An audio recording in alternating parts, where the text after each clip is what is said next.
just tell you a little bit about myself. Pretty much everybody in the room knows me. I'm going to be me. So I'll crack a few jokes, and I'll get serious here in just a second. But I'm going to keep it light. The majority of my message tonight is going to be directed toward the youth in the room. If you're under the age of about 25, pay attention. Because where we're at in the world today is a scary place. And it's a scary place because we've got a lot of youth running around without any direction. And so I've kind of made it a goal of mine to each and every time I get an opportunity. And this is what I'll ask you to do. If you're over the age of 25 and you find yourself in the midst of someone under the age of 25 or so, don't start telling them what to do. Just start asking them questions. And those questions will plant a seed. And that seed will start to grow eventually. Because sometimes those questions get uncomfortable, but it makes them think. When you start telling them what to do, they can turn that off like that. But when you ask them a question, hey, what do you want to do with your life? What plans do you have? It gets them to thinking. And that's what we need them to do today, is to start thinking. A lot of them are acting and responding, but they're not thinking. So we got to get our youth back to thinking. So that's kind of what my message is going to be about tonight. But before I start, let me tell you a little bit about myself for anyone in the room that don't know me. I am, in fact, from a small town, very small town. You might have heard of it. It's called Greensburg, Kentucky. And I love this place. And like my uncle said, he and I, we basically grew up together over off of 403 Cook Street. I'll bring that up a little bit later too. And I am pretty competitive. If you played on one of my football teams or something like that, you know I'm pretty competitive. I like to win, but more importantly, I like to teach life lessons. And one of the life lessons that I learned at a very young age, I'm going to have to give that credit to my father. He taught me a long time ago, if you're going to do things for people, don't talk about it. Don't talk about it. And if you got to talk about it, then don't do it. And I've kept that with me for a long time. I want to thank you for that. I've kept that with me for a very long time.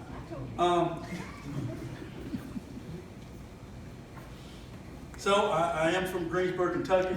I'm in fact black. I am not Hispanic. And I bring that up because I travel all over the place teaching, and sometimes, usually about 2 or 3 times a week, I get asked that question. Are you Hispanic? Sometimes I go in to order Bojangles or something. It's a restaurant up in North Carolina. And I walk in and they start trying to take my order in Spanish. And I politely say to them, I'm black. And when they hear this twang come out, they know real quick like that I'm not Hispanic. And I generally start my speeches or my classes. I do a lot of training, so I might talk with my hands, but I got this microphone in my hand, so I won't be able to put it down, but I usually do a lot of talking and animation with my hands. I do a lot of training of police officers. And I usually start these things off with, I'm from Kentucky, a little bitty town, so if my Kentucky starts to kick in and you can't understand something I'm saying, just throw your hand up in the air and I'll repeat it. Hopefully I won't have that problem tonight. Hopefully I won't have that problem tonight. So about 3 or 4 times a week, somebody usually asks me when I'm teaching stuff, hey, are you Hispanic? I'm in fact black. Like I said, I'm not Hispanic. However, it was right here in these very walls in this building that I was urged to learn to speak Spanish by counselors and teachers throughout my high school career. My mindset was pretty simple at that time in my life. I'm from Greensburg, Kentucky. I'm raised in Greensburg, Kentucky. And at that time, I was going to die right here in Greensburg, Kentucky. So I didn't really see the need to learn how to speak Spanish. When I leave here, join the Marine Corps, would you know, my first deployment, right out of boot camp, Panama. And I ain't talking about Panama, Florida. I'm talking about the Panama, where the canal's at. And here I am, in the prime of my life, lean, mean, Marine, can't speak a lick of Spanish. Next to my wife, surrounded by some of the most beautiful women in the world. Guess what this old boy from the Berg cannot do? Communicate, right? I was wishing I had learned some Spanish then. It's been about three plus weeks in Panama. About 3 months in Panama. And while I was there, I did learn how to speak Spanish. Believe it or not, I'm very fluent in Spanish now. I'm not. That's a lie. I do know one song. It goes like this. Suavemente, bésame. Yo quiero sentir tus labios besándonos otra vez. That's the extent of my Spanish. I only do that to embarrass my wife. That's it, honey. I'm not going to do anything else to embarrass her. Again, I can't say it enough. I love this little town. And I'll be honest with you, I feel like this town has equipped me to be very successful far away from here. And I'll say this to the young folks in the room, don't be afraid to leave home. I was terrified when I left here because I love this little town. I knew everything about this little town, and it felt good to be here. And I didn't think I knew enough to go away from here and to be in a big city or a larger place. And I can only say this with all the sincerity in the world. I honestly believe this little town has prepared me well to go out and to be away from here. And the guys that work for me, they have this little thing they call it when police officers go out. Sometimes the citizens or the motor public wants to complain on them, and they say, "Hey, I want to speak to your supervisor." I said, "Okay, no problem." They'll get on the phone, call me up. "Hey, Sarge, got somebody I want to talk to you. I need you to come here. They're pretty upset. You might want to go ahead and hit them with the country boy." And that's what they call it, the country boy. So I show up, you hit them with the country boy, and smooth things out most of the time. So I want to say that to you. Don't be afraid to leave this little town. It's a beautiful place. But there's a great big world out there. And you'll never experience it if you don't get out there and try. And there's nothing wrong with it. You are well prepared. Trust me. You are well prepared to leave this little town if you so desire. And although I didn't grow up on a farm, I spent many days working on one from sun up to sundown. And it was there, it was right here on those farms. And in this small town, I learned many of life's lessons. Some of those lessons I'm going to attempt to pass on to you today. You see, I guess you could say I'm one of those lucky people. Some would say I had a calling on my life. Ever since I can remember someone asking, "Hey, what is it you want to do with your life?" The answer has always been the same. It's been very simple for me. I've always wanted to be a police officer. As far as I can go back and remember someone asking me what I wanted to do with my life, I've always wanted to be a police officer. And so for me, that path was simple. Now, since I always knew what I wanted to do, it seemed very clear to me and it seemed very simple. I didn't say it was easy. It was very simple and very clear. And so I knew there were a few things that I needed to do if I wanted to become a police officer. And one of them was I had to stay out of trouble. I had to stay out of trouble, and I will submit to you that in and of itself was a tremendous task. It was a tremendous task, and I wasn't then, and I am not now, by any means, an angel, although I really did try. Now, I did have some help in that aspect of staying out of trouble, and that help I call Mom. Let me share just a little bit about Mom. Let me share a little bit about my mom with you. She's the oldest of 8 children. Their mother died at an early age. So to keep the courts from splitting the family up, my mother put her dreams on hold, got a job at the local factory, took what little money she had, she bought a trailer, and went to the business of raising not only us, my sisters and myself, but also her brothers and sisters. And I heard a quote, I was reading a book and I heard a quote from Abraham Lincoln, and it goes like this: all that I am and everything that I hope to be, I owe to my dear mother. And so I stand here today to say that. Thank you.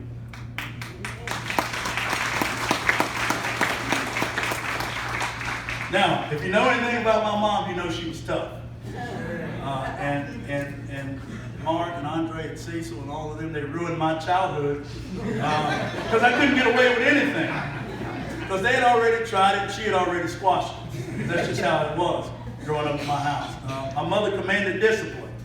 And if your kids attended Second Baptist Church, you know that my mother commanded discipline. And there are plenty of you in this room that can attest to that, because she'd whip anybody's kid. She didn't care. But she could cook, she could clean, here's one thing I want to complain a little bit about. I think I was around the age of 8. And then my mother was the youth director at Second Baptist. So that meant I had to be there every time the doors were open. That's not what I'm complaining about. But I am going to complain about this white suit that she used to put me in. 8 years old, and if you've ever been up on that hill, you've seen all that grass out there at Second Baptist, she puts me in a white suit. And anytime they had one of those events, they cooked. And they cooked lots of food. And here I am trying to eat at 8 years old, trying to play in a white suit. So I didn't appreciate the white suit. Because I told you, my mother demanded and commanded discipline. And it never failed. She put that white suit on and said, you come in here with something on that suit if you want to. And so that suit kept me hostage. The second thing I knew if I wanted to become a police officer was I needed to either attend college or have a military background. I'm here to tell you, high school was kicking my butt. And college wasn't an option for me at that time. So I decided that I'd go and be a lean, mean fighting machine and join the United States Marine Corps.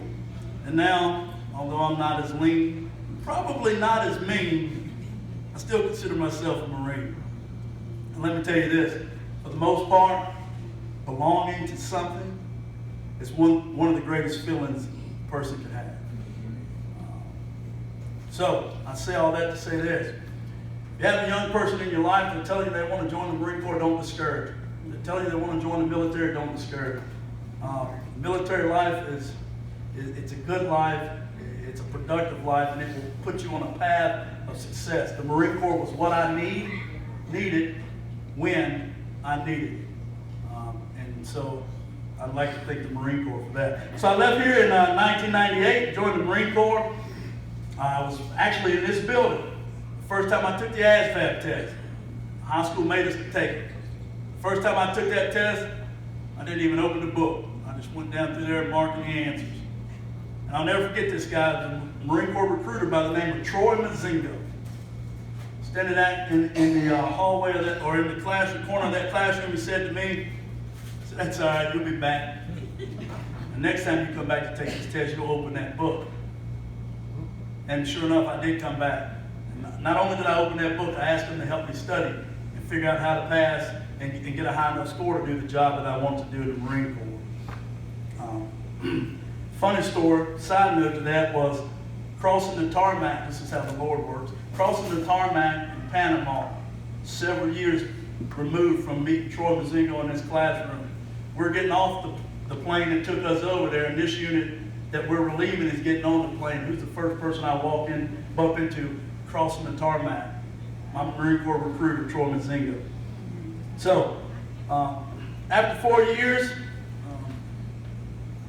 I got out and accomplished my goal that at one point seemed to be so far away. I was a police officer. I had achieved what I said I was going to achieve.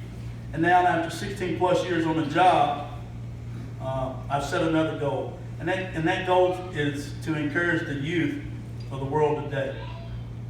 Today, if my message of setting goals, having goals, and attacking them touches just one person in the room and changes their decision-making process and gives them the ability to make good and sound decisions, then my traveling here would not have been in vain. So I won't tarry long, and I'm going to share with you what I believe to be 5 truths to accomplishing your goals. 5 truths to accomplishing your goals. Truth number 1, if you want to accomplish a goal, you got to set one. So I think you should set 5 goals. 3 short-term, 2 long-terms. Not only should you set them, talk about them, think about it, you should write them down. Once you're writing your short-term goals down and your long-term goals down, ask yourself this question. What am I doing right now? What can I do tomorrow and the next day and the day after to achieve my first short-term goal? And do the same thing for all 3. And then you have to make your goals your priority. Make your goals your priority. Are your goals in the front of your mind when you're making choices and decisions? Are your goals in the front of your mind when you're making and selecting your friends? Make your goals your priority.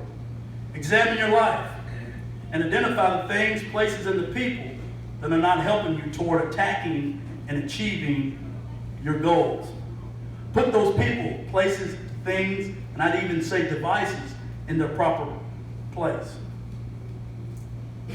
Make every opportunity and wake up every day moving and deliberately moving toward your goals. Truth number 2, for anyone taking notes, simply wanting something is not enough. You have to know this. Simply wanting something is not enough. How many times have you heard this? You can be anything you want to be. Well, that's not exactly true. The fact of the matter is this: you can be anything you decide to be. I want to have a 12-pack and be ripped to shreds. Right? That's what I want. But wanting that's not enough. What I've decided to do is fall in love with Reese Cups and Mountain Dew. Both of which I cheat on with sweet tea. So just because you want something, it's not enough. You have to deliberately decide and make decisions based on the things that you want to accomplish. My point is simply this: wanting something is not enough. You have to make deliberate choices to achieve success.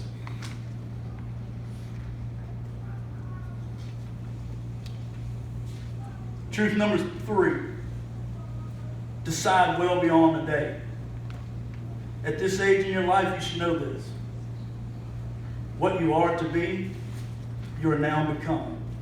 And I'll say it again. What you are to be, you're now becoming. And that simply means this: you don't grow up to become something. What we are as adults, what you are when you grow up, it's a result of the decisions you make in the process along the way. The truth of the matter is this: the decisions you make today will impact your life from years to come. How many times have you made a snap decision only later to end up regretting it for weeks, months, and even years to come? So I want to give you a simple test. A simple test I call the productivity test. It's a 2-part test. It's a 2-question test, and it's pretty simple.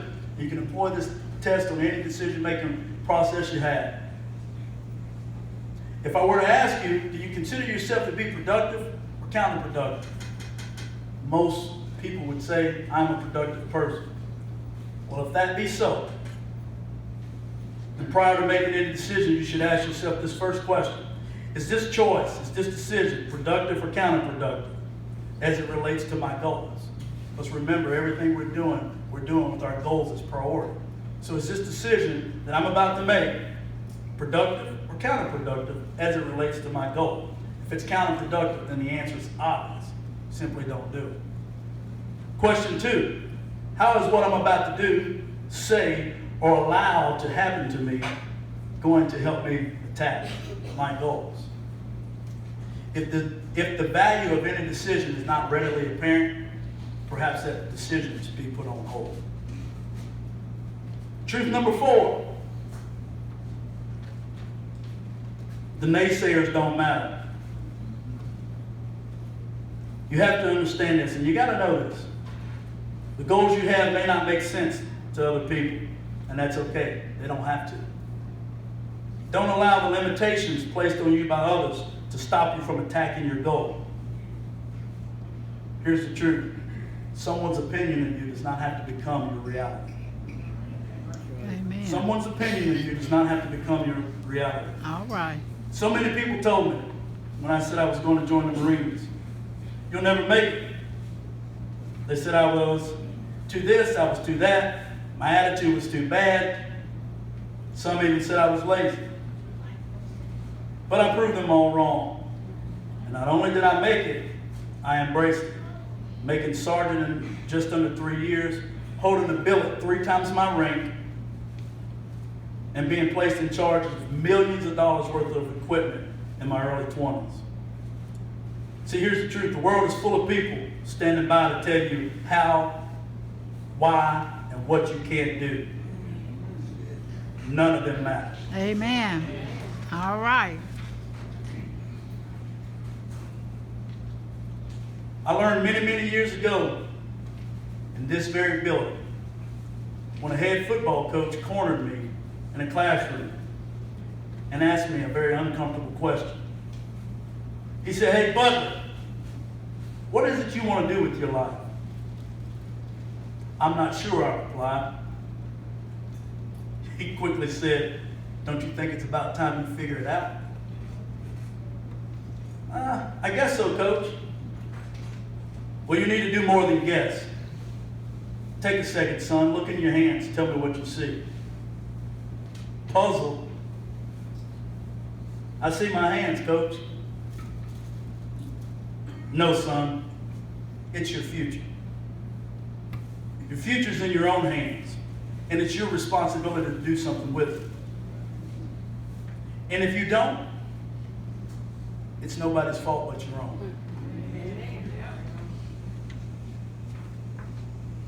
That message has stuck with me for many years. I have shared it countless times. And for that, I want to say thank you, Coach. Step number 5, probably the most important. Spend more time on top of the hill. Spend more time on top of the hill. You see, growing up, I lived in a trailer at 403 Cook Street. But for many of us, that area of town was simply known as the hill. At the bottom of the hill was a place where adults came to hang out, clean cars, play their music, and dance. And it all sounds innocent. Innocent enough. And for the most part, it was.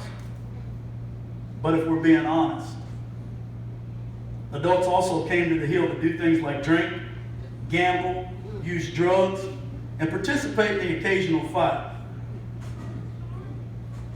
Midway up this hill is where I lived.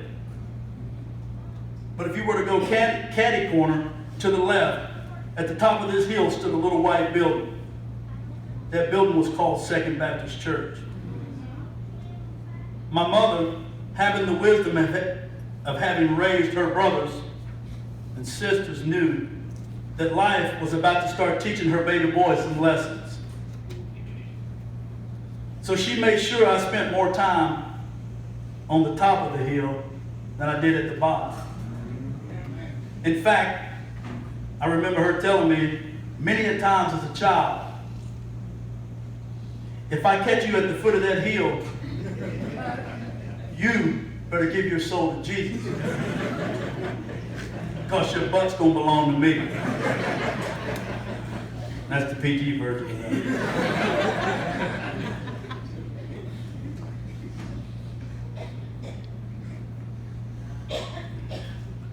You see, my mother knew it was the top of the hill where I would learn the most important lessons in life.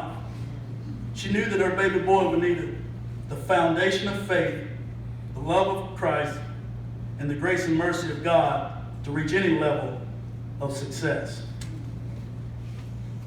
It is that same foundation of faith I carry with me each and every day, in a time when my occupation is more dangerous than ever. It's that same foundation of faith I pass on to my children. All right. And it's that same foundation of faith I stand as I share with you today. Thank God for a mother who demanded I spend my time at the top of the hill. Now, for you parents in the room, get back to being parents. Stop trying to be your kids' friend. Stop trying to be their buddies. They can make friends at school and everywhere else. Your job's to raise them. And that's going to be uncomfortable at times. And it should be.